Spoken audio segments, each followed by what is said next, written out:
क्या आपने कभी खुद को अत्यधिक तनावग्रस्त पाया है, तुरंत प्रतिक्रिया दी और बाद में पछताया? जागरूकता में एक सरल बदलाव आपके मस्तिष्क को नया रूप दे सकता है और जीवन की चुनौतियों के प्रति आपकी प्रतिक्रिया बदल सकता है। यही माइंडफुलनेस की शक्ति है। माइंडफुलनेस का अर्थ है वर्तमान क्षण में बिना किसी निर्णय के जानबूझकर ध्यान देना। जब हम माइंडफुल होते हैं तो हम विचारों, भावनाओं और परिवेश का निरीक्षण करते हैं बिना आवेग में प्रतिक्रिया दिए।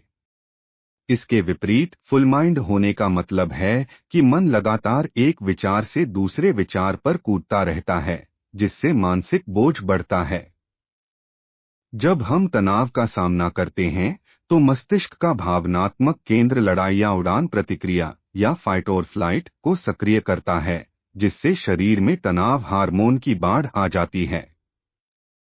यह प्रतिक्रिया आपातकालीन स्थितियों में हमारी रक्षा करती है, लेकिन इस प्रणाली का बार बार सक्रिय होना चिंता, उच्च रक्तचाप और बर्नआउट का कारण बन सकता है। माइंडफुलनेस इस प्रक्रिया में मदद करती है क्योंकि यह ध्यान को मजबूत करती है और भावनात्मक नियंत्रण को सुधारती है। यह तनाव हार्मोन को कम करती है और शरीर को विश्राम और पाचन या रेस्ट एंड डाइजेस्ट नामक परासंवेदी अवस्था या पैरासिम्पैथेटिक स्टेट में स्थानांतरित करती है। नियमित अभ्यास तनाव हार्मोन को कम करता है, हृदय और शरीर के स्वास्थ्य को बढ़ाता है और एक संतुलित शारीरिक प्रतिक्रिया को जन्म देता है। माइंडफुलनेस भावनात्मक बुद्धिमत्ता को भी बढ़ाती है, जो रिश्तों और कार्यक्षेत्र में सफलता का एक महत्वपूर्ण संकेतक है।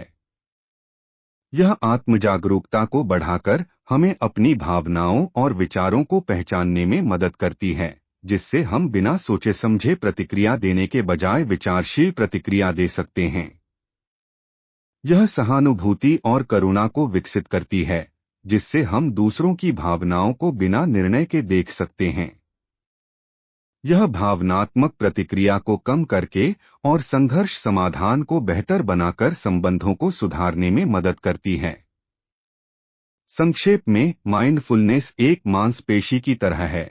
जितना अधिक हम इसका अभ्यास करते हैं, उतनी ही हमारी क्षमता शांत रहने, बेहतर निर्णय लेने और दूसरों के साथ गहरे संबंध स्थापित करने में मजबूत होती जाती है।